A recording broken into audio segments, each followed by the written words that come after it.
If you want, please just stand up, sit down, because we have the camera. So. Yes, sorry. Yes. Just 1 second, one day. You wait for the camera. No, je laisse faire. Non, je laisse. C'est bon pour tout le monde?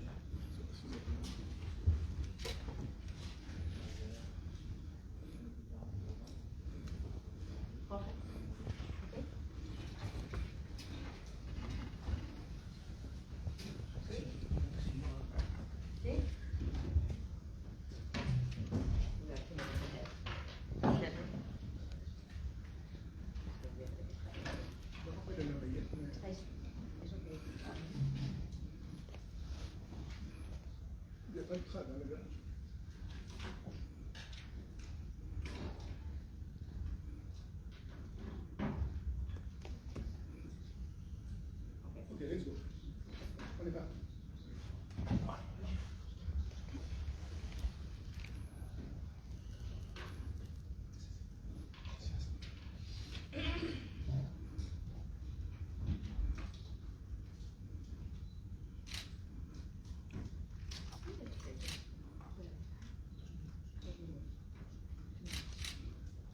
Voilà, j'attends 2 minutes.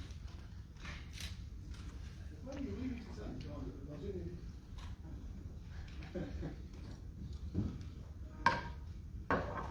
Faut que tout le monde s'en mette. Je vous attends de 30.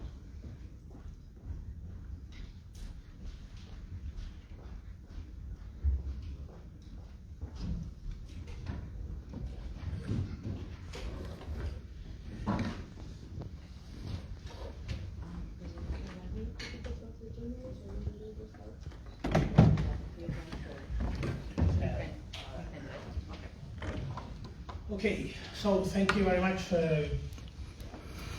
It's a pleasure to be here. I will act as a moderator of this press conference. I will introduce my 2 colleagues here.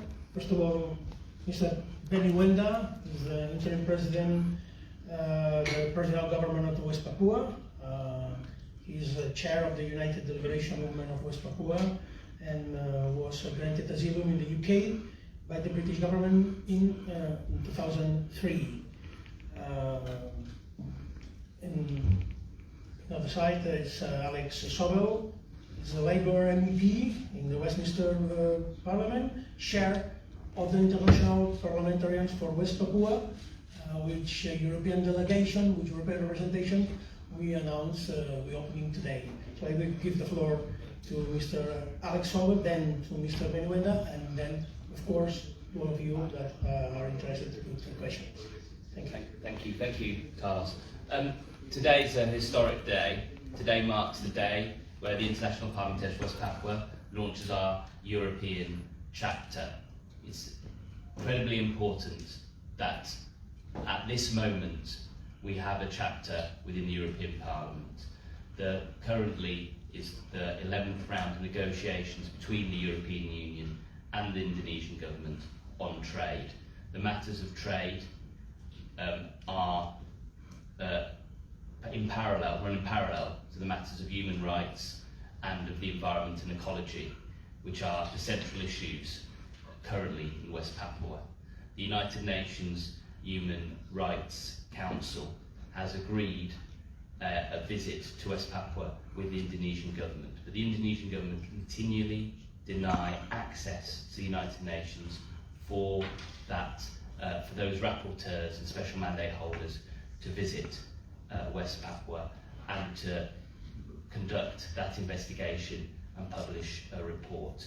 The European Union, through the Vice President, supports those special mandate holders and rapporteurs for that visit to take place. So it is now really important that we launch this chapter with our Vice Chair, Carlos Puigdemont, to ensure that the EU speaks with one voice across 27 nations to join the other parliaments outside the EU governments who've called for the special rapporteurs and mandate holders to visit West Papua. With the EU 27 nations, over 100 nations have now called for that UN visit to go ahead. And so today we are stepping up that call for that visit, stepping up the call that the human rights and ecology and environment of West Papua is protected through the trade negotiations between the EU and Indonesia, and for the EU to start to support the track of self-determination for the people of West Papua. Thank you. Floor is yours. Thank you very much for this opportunity. On behalf of people of West Papua and my provincial governments, I would like to thank you to President Putin to organize this meeting, and it's really important for me to be here. All those years, we West Papua, our voice never heard by the world because we've been isolated. 50, 60 years is this Indonesia committed genocide in West Papua, and almost 500,000 men and women has been killed. We've been isolated from the rest of the world. Indonesia banned international media, for example, Amnesty International, BBC, ABC. Since then, this is situation like North Korea happening right now. Almost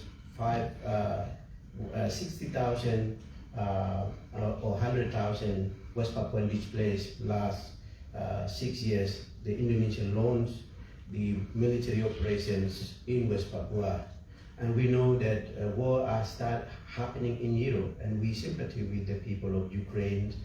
They're suffering because of Russia invasions are facing.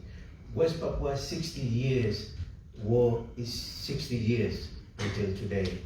So I myself, the exile leader, I'm interim president of West Papua. I'm speaking out injustice in West Papua. I've been arrested 25 years and put in prison. Like Nelson Mandela, if you remember Nelson Mandela, put in 20 years.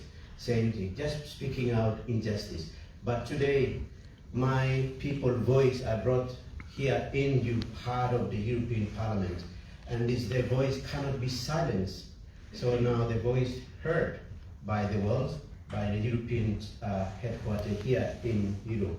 So again, my people are being slaughtered like animals in West Papua because the Indonesia are closed off the media. Last few years, the Indonesia killing the children. This is already recognized by United Nations last month, that Indonesia committed killing the children under the age. So this is happening in West Papua. We want the European Union to stop funding Indonesian governments run the special autonomy in West Papua. And we know that back in 2001, European Union fund Indonesia government to run the special autonomy in West Papua, and 4.7 million. This money Indonesia misused by weapons to kill my people, just like East Timor 20 years ago. That same thing what Indonesia doing in West Papua. I'm luckiest person and escaped alive. Now I brought the message to you because European countries believe in justice and democracy and peace. So we are doing same thing in West Papua to survive our humanity. We also not only fighting for the political independence, but also we offer a solution to the world. West Papua is the biggest rainforest, second as a big rainforest after Amazon. Now Indonesia not only killing human beings, but destroy our forests. But we offer to the world that we already declare when West Papua independent, we will promote the Green State vision. This is first time. So I hope that European now time for listen our cry for justice and freedom. Thank you. Thank you very much. So